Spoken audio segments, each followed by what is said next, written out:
A billionaire CEO grabbed his phone, furious, ready to fire a hospital cleaner who dared to disrespect him. He dialed the number, but when a small voice answered, everything he thought he knew shattered in seconds. What that little girl said on the phone didn't just save her mother's job, it changed a billionaire's entire life. Today, you're going to discover how one phone call meant to destroy someone's career became the most important conversation a powerful man ever had. I'll show you exactly what happened in that hospital room, why the billionaire was so angry, what the little girl said that broke through his walls, and the stunning truth that neither of them saw coming. Stay until the end, because this twist will make you question every assumption you've ever made about power, privilege, and what really matters. Before we start, tell me in the comments, have you ever been ready to judge someone harshly, only to discover you didn't know the whole story? This will make you think twice before making that call. It was 3 in the morning when Marcus Dalton's phone buzzed on the mahogany nightstand of his penthouse suite. He reached for it with the instinct of a man who never truly stopped working. The screen glowed harsh in the darkness. Valentim Hospital, his hospital. The one his corporation had acquired 6 months ago as part of a restructuring deal. The one that was supposed to be running smoothly under his strict efficiency protocols. Marcus sat up, jaw tight. Calls at this hour meant problems, and problems meant someone hadn't done their job. He answered without greeting. "This is Dalton. Mr. Dalton, this is Brian Fletcher, night shift supervisor at Valentim Hospital. I apologize for the hour, but we have a situation that requires your immediate attention." Marcus's voice was ice. "Go on." "It's about one of the cleaning staff, a woman named Elena Rosales. She was assigned to the executive wing tonight, your private recovery suite specifically, and she refused to leave when her shift ended, refused direct orders from 2 supervisors. She's still in the room now, sir, claiming she has the right to be there." Marcus's hand tightened around the phone. His private recovery suite at Valentim Hospital, the room he'd personally designed for high-profile patients and donors, the room that symbolized excellence and order. Someone dared defy protocol there. "Get her out," Marcus said coldly. "Immediately." "We tried, sir. She locked the door from inside, says she won't leave until morning. Won't explain why. Security is standing by, but given your standing orders about media exposure and discretion, we thought it best to contact you first."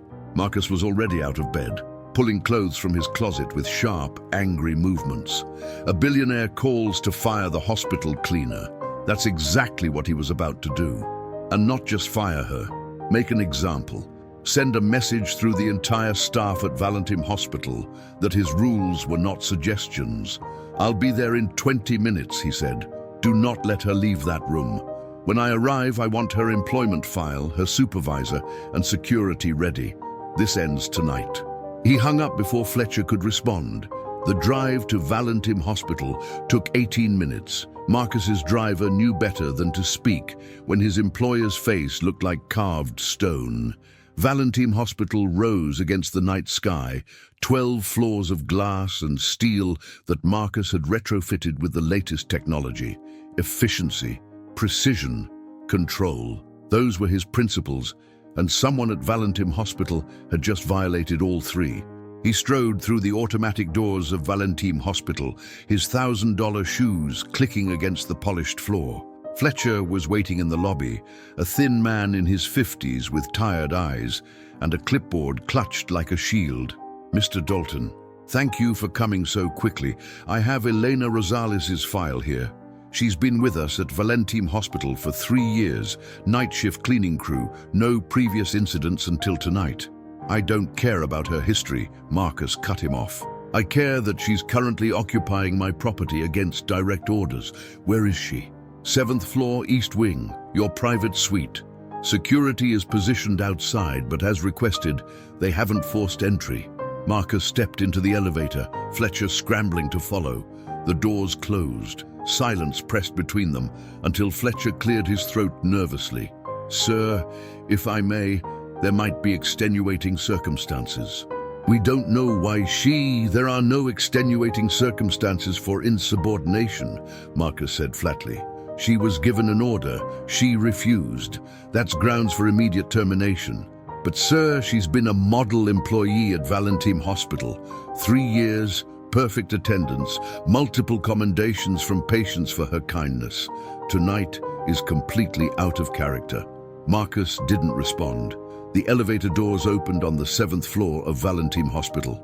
The executive wing was quiet, dimly lit for night hours.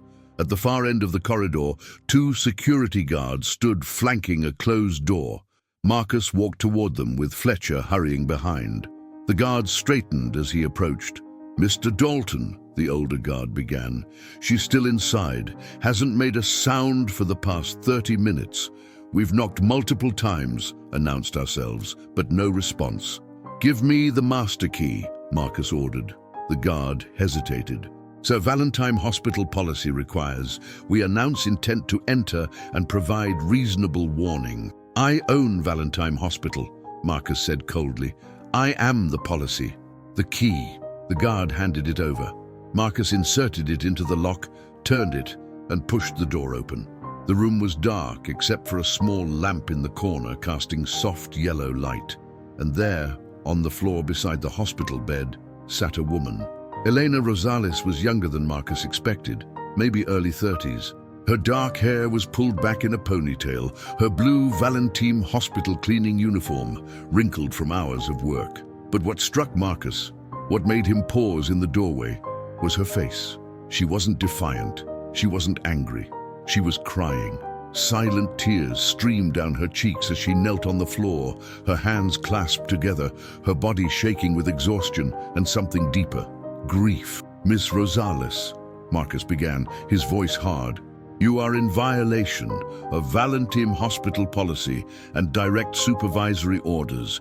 You have 30 seconds to explain yourself before security removes you and your employment is terminated." Elena looked up at him. Her eyes were red, swollen, but when she saw him, really saw him standing there in his expensive coat with security behind him, something in her expression shifted, not to fear, to resignation. "I'm sorry," she whispered. "I know I broke the rules. I know you're going to fire me. But I couldn't leave. Not yet." Marcus stepped further into the room. "Why?" "Because," Elena's voice broke, "this is the room where my daughter died." Marcus froze.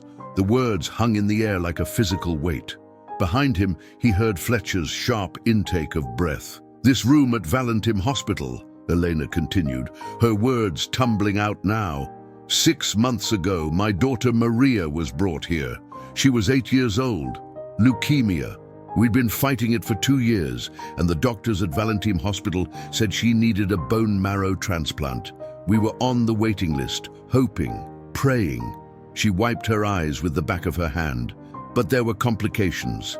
Her body started rejecting treatment. She got so weak, so fast. They brought her to this room at Valentim Hospital because it was the best, the most advanced. I sat right here, on this floor, holding her hand for 3 days straight. I sang to her, read her favorite stories, told her about all the things we'd do when she got better. Elena's voice cracked completely. She died on a Tuesday morning, right there in that bed, and I held her until they made me let go. Marcus stood completely still. He wanted to say something, but no words came. His anger, so sharp just moments ago, had evaporated into something he didn't recognize. Confusion, discomfort, something uncomfortably close to shame. "Tonight is 6 months exactly," Elena said quietly. "I've been working here at Valentim Hospital since 2 weeks after the funeral. I needed the job, needed to pay the medical bills we still owe. And every night I clean these floors, these rooms at Valentim Hospital, and I'm okay. But tonight, when they assigned me to this wing, to this room, I just couldn't leave when my shift ended." She looked directly at Marcus now. "I know it's against the rules. I know I should have asked permission, but I needed to be here, just for a little while. To remember her, to tell her I'm still here, that I didn't forget." The silence that followed was absolute. Even the security guards shifted uncomfortably. Fletcher stared at the floor. Marcus Dalton, a man who built an empire on decisive action, stood frozen. He opened his mouth, closed it, tried again. He started, but stopped. What do you say to that? What policy covered this? Elena stood slowly, her knees stiff from kneeling. I'll leave now, she said. I'll turn in my Valentim Hospital badge. I understand. She moved toward the door, her steps heavy. Wait, Marcus said. The word came out rougher than he intended. Elena stopped. Tell me about her, Marcus said. Your daughter. Tell me about Maria. Elena turned, surprise flickering across her tear-stained face. Why? Because I need to understand, Marcus said, and he realized with shock that he meant it. Sit, please. Elena hesitated, then slowly sat in the chair beside the hospital bed. Marcus remained standing, but his posture had changed. The rigid anger was gone. Maria loved butterflies, Elena began softly. We had this tiny apartment, barely enough room for the two of us, but she covered one entire wall with drawings of butterflies, every color imaginable. She said when she grew up, she wanted to study them, to travel to all the places they migrated. She smiled through fresh tears. She was so smart, reading at 3 years old, always asking questions. Why is the sky blue?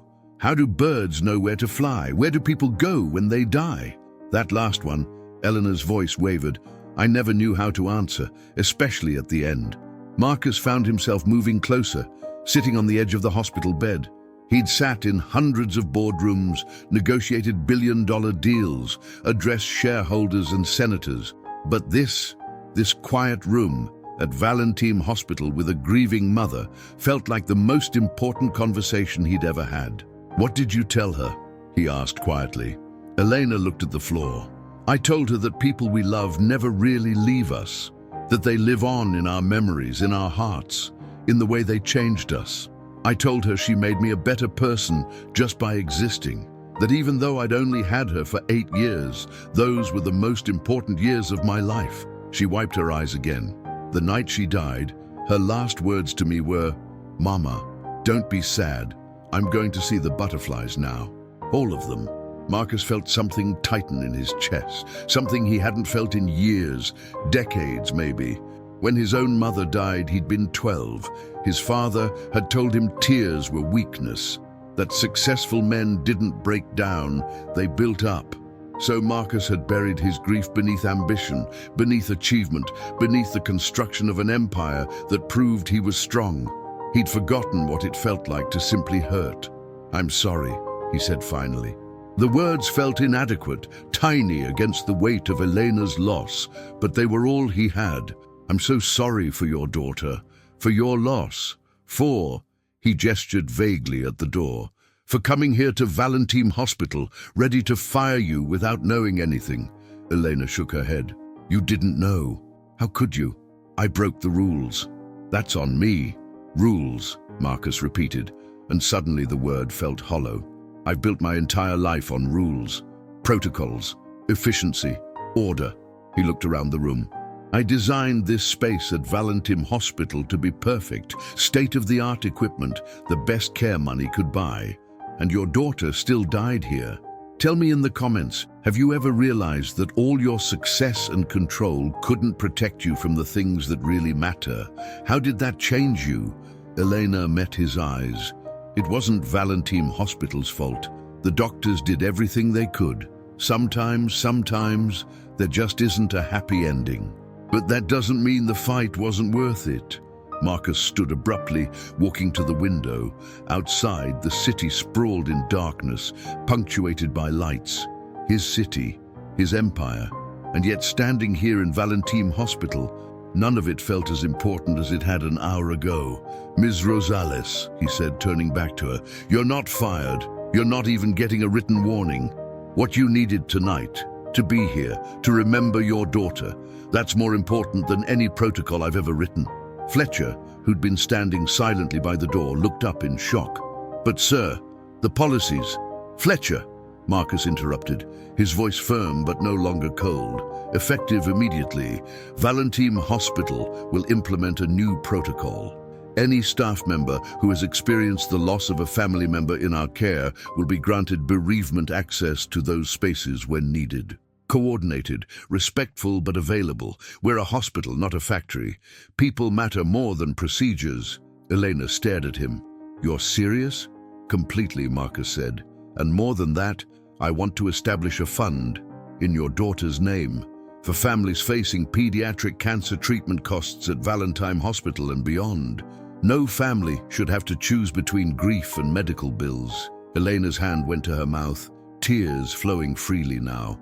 But these were different tears. Why would you do that? She whispered. Because tonight you taught me something I'd forgotten, Marcus said quietly. That behind every policy, every procedure, every efficiency metric at Valentim Hospital, there are people, real people, with real pain and real love and real loss.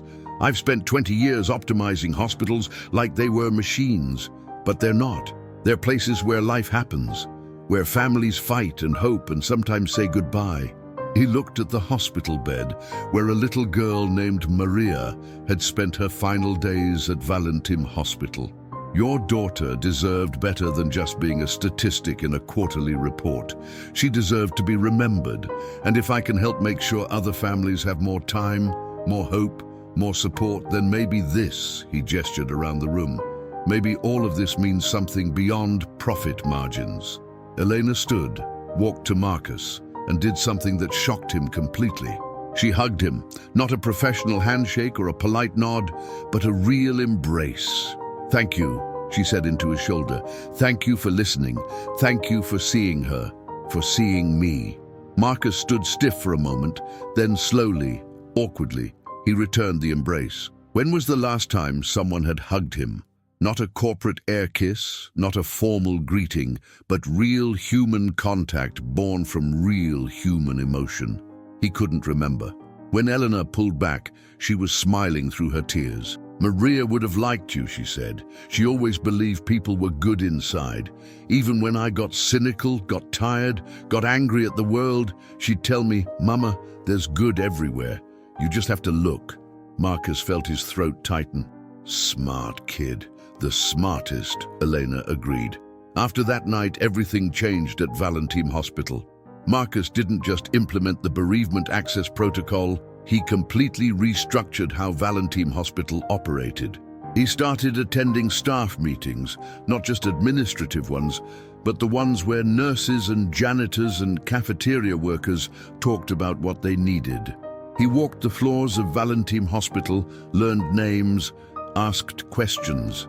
And when he met patients, he no longer saw cases or conditions. He saw people. The Maria Rosales Memorial Fund became one of the largest pediatric cancer support programs in the state. It didn't just pay medical bills for Valentim Hospital patients.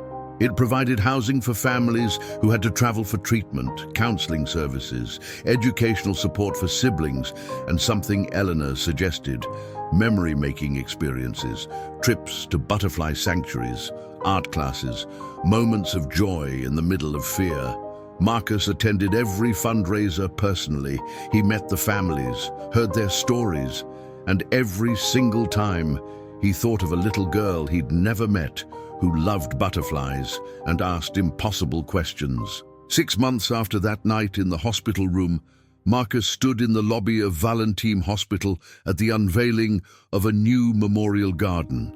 It was Elena's idea, a healing space for families and staff at Valentim Hospital who had lost loved ones. Flowers bloomed in careful patterns, benches offered quiet reflection, and at the center, a bronze sculpture of a child releasing a butterfly into the sky.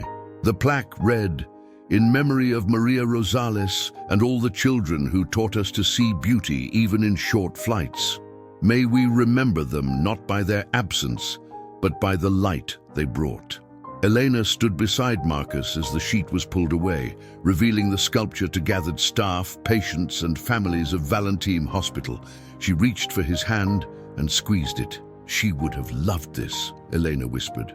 "I hope so," Marcus replied. A reporter from the local news approached. "Mr. Dalton, your company has undergone remarkable changes in the past year. Some shareholders have criticized the increased spending on patient support programs at Valentim Hospital, saying it's not fiscally responsible. What do you say to that? Marcus looked at Elena, then at the sculpture, then back at the reporter. I say that for 20 years, I measured success by profit margins and efficiency ratings. I built an empire on numbers, but numbers don't hug you when you're scared. Numbers don't hold your hand when someone you love is dying at Valentim Hospital. Numbers don't remember the laughter of a little girl who loved butterflies. He paused. If fiscal responsibility means ignoring the human cost of healthcare, then I'm not interested in being fiscally responsible anymore. Valentim Hospital will be profitable, yes, but it will also be compassionate. Those two things are not mutually exclusive. They never should have been. The reporter scribbled notes.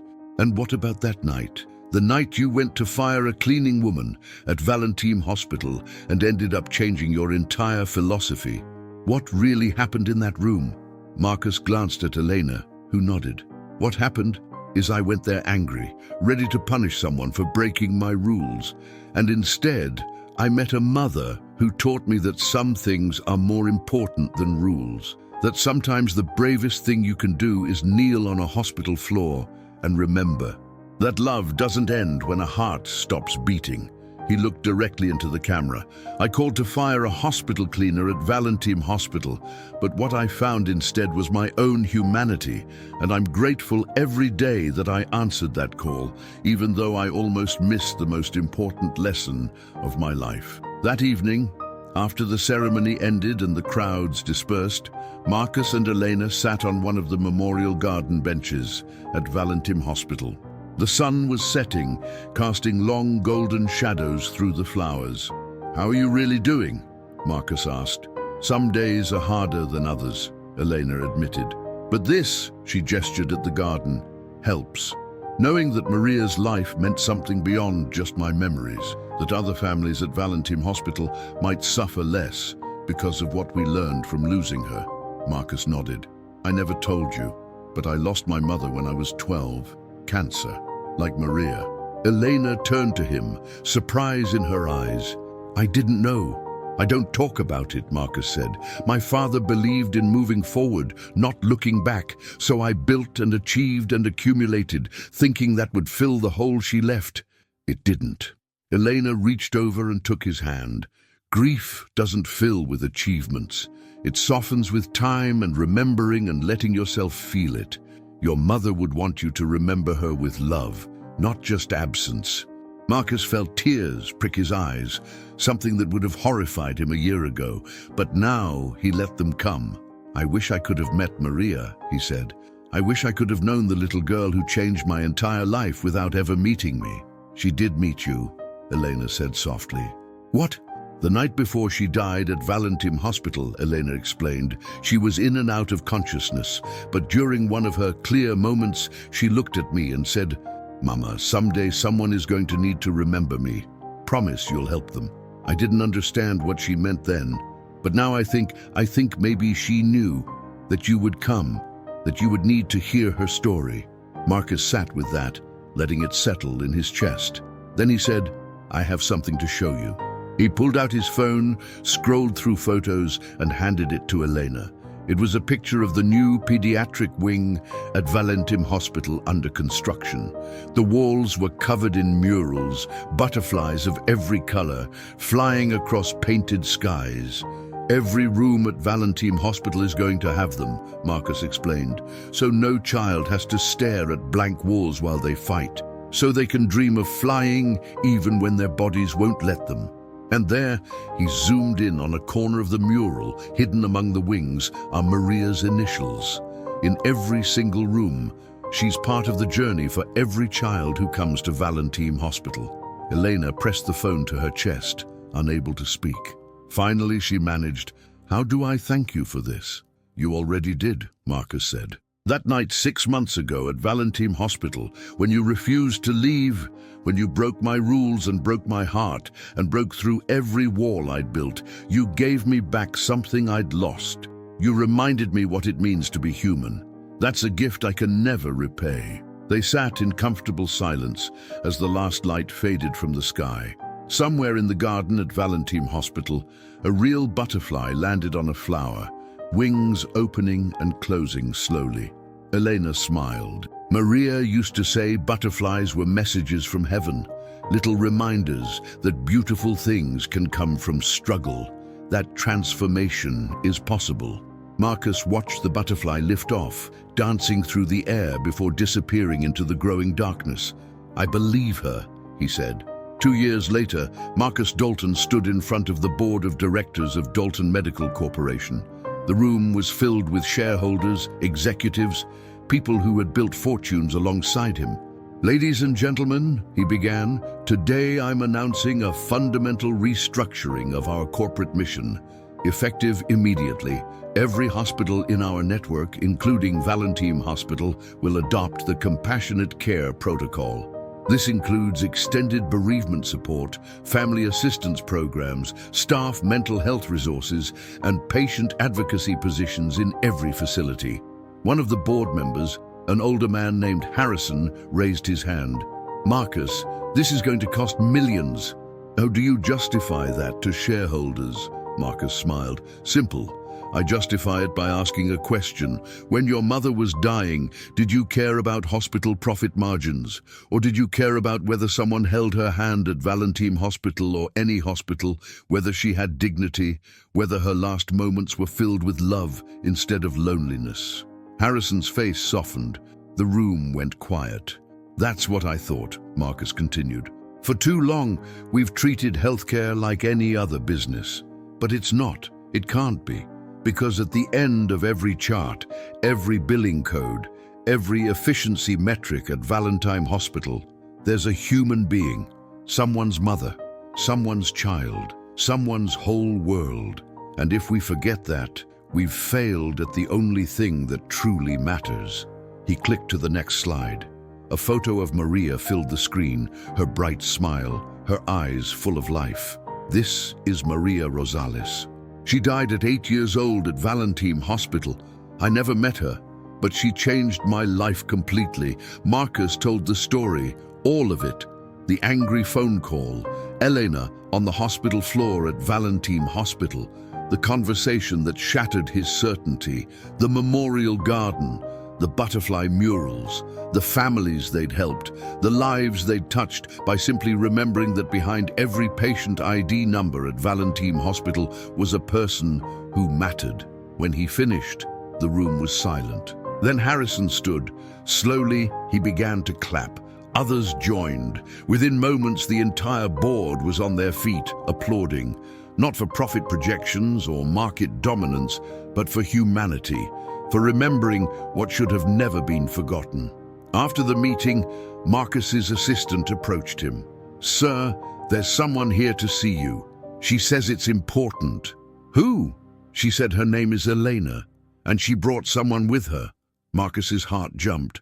He rushed to the lobby, and there was Elena, looking nervous but smiling, and beside her, a little girl, maybe 9 or 10 years old, dark hair in pigtails, wearing a butterfly backpack. "Mr. Dalton," Elena said, "I want you to meet someone. This is Sophia. She's my goddaughter. 6 months ago, she was diagnosed with the same type of leukemia Maria had." Marcus knelt down to Sophia's level. "Hello, Sophia," he said gently. "Hi," Sophia replied shyly. "My Aunt Elena talks about you a lot. She says you're the man who remembers." Marcus glanced at Elena, who was crying quietly. "What do you remember?" Sophia asked. "I remember that every person matters," Marcus said. "I remember that kindness is more important than rules. And I remember a little girl named Maria who loved butterflies and taught a stubborn man how to be human again." Sophia reached into her backpack and pulled out a drawing. It was a butterfly, colored in bright blues and purples. "I made this for you," she said, "for your office, so you don't forget." Marcus took the drawing, his hands trembling. "I won't forget," he promised. "How are you doing, Sophia? Are the doctors at Valentim Hospital helping you?" She nodded. "I'm in remission now. The treatment worked. I get to go home next week."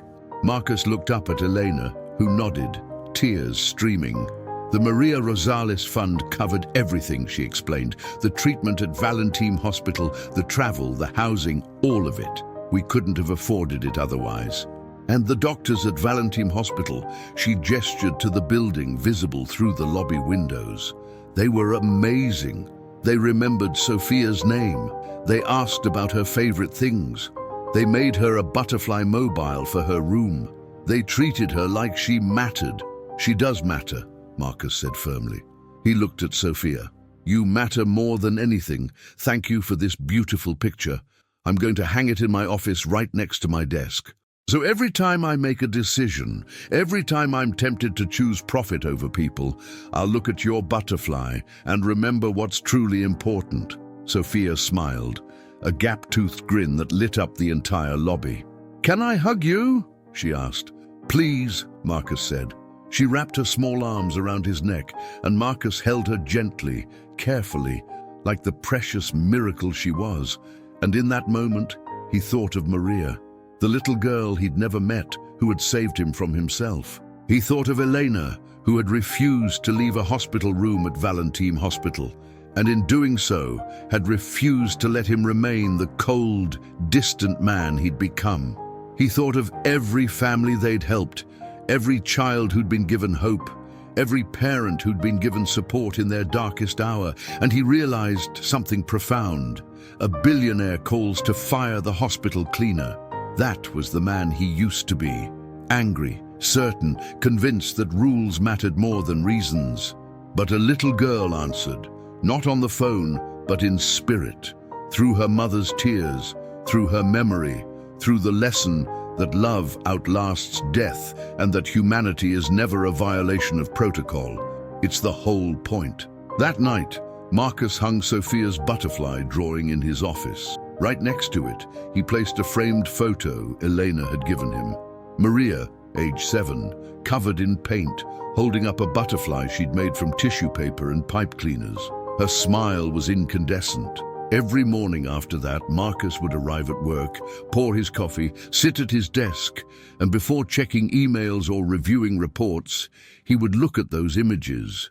The butterfly, the little girl, the reminder of what mattered, and every morning he would whisper, "Thank you, Maria. Thank you for breaking my heart so it could actually feel again." 5 years after that phone call, Valentim Hospital and the entire Dalton medical network had become the national model for compassionate care. Other corporations studied their protocols. Medical schools taught their approach. But more important than accolades or recognition was something simpler. Parents could afford to stay with sick children at Valentim Hospital. Families could grieve without fear of bankruptcy. Patients were called by name, not by room number.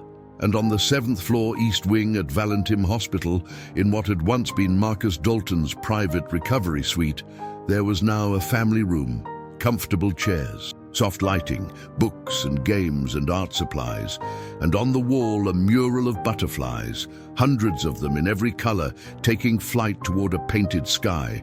A small plaque beside the door read, "The Maria Rosales Family Sanctuary, where love rests, hope heals, and no one grieves alone." Elena still worked at Valentim Hospital, not as a cleaner anymore. Marcus had offered her a position as Director of Family Services at Valentim Hospital. She'd been hesitant at first, but he'd insisted.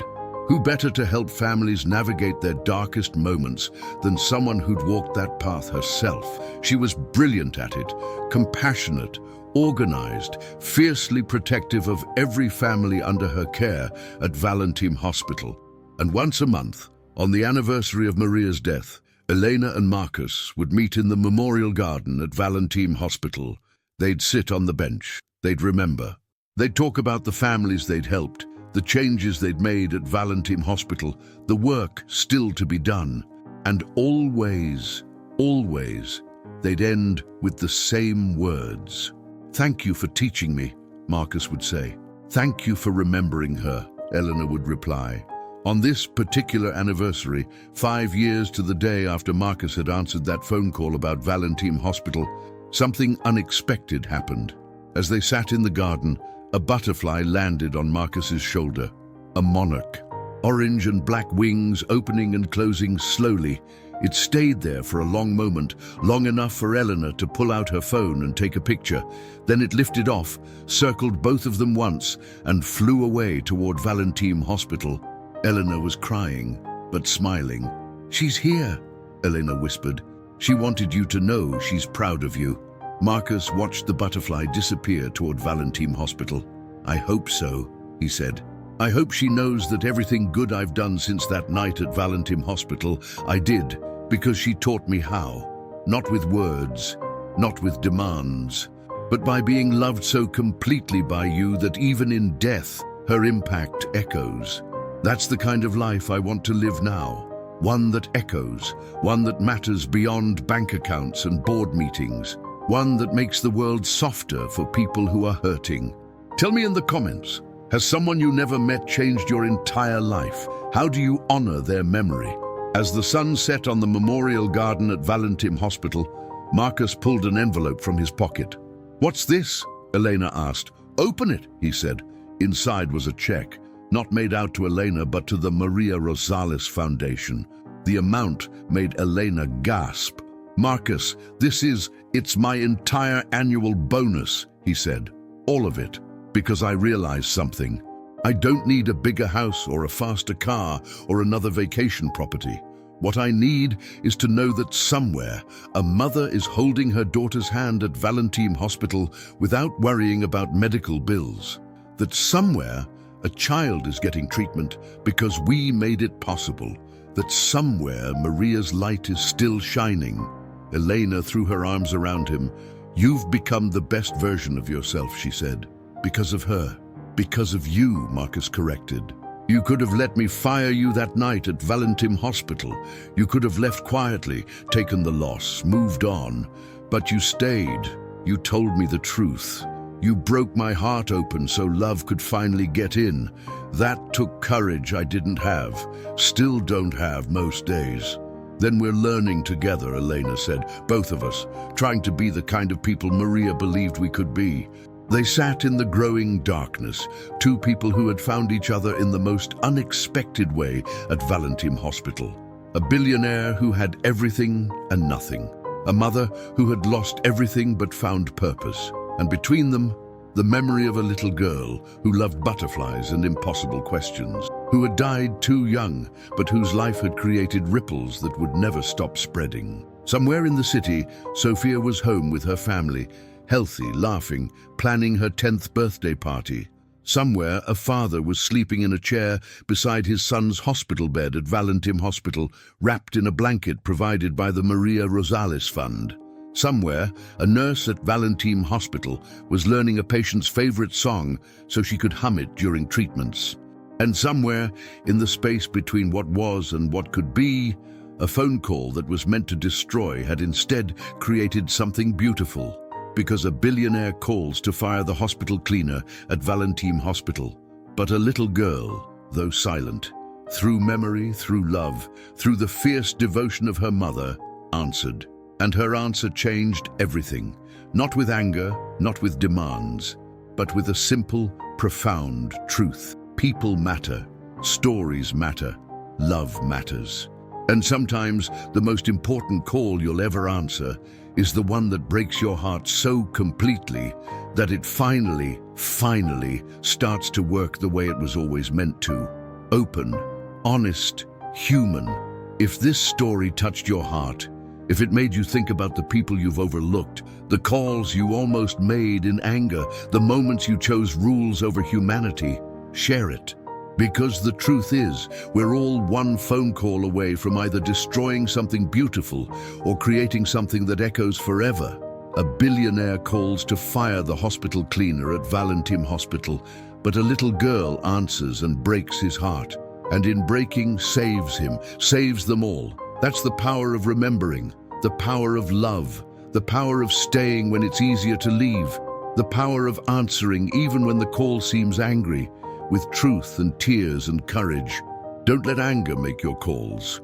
Don't let rules replace compassion. Don't let efficiency erase humanity, because somewhere, someone is kneeling on a hospital floor at Valentim Hospital, remembering someone they loved. And they need you to see them, really see them, the way Marcus finally learned to see, the way Maria taught him without ever meeting him, through butterflies and memories and a mother's unbreakable love. Answer the call, but answer it with your heart, not just your head. That's where miracles live.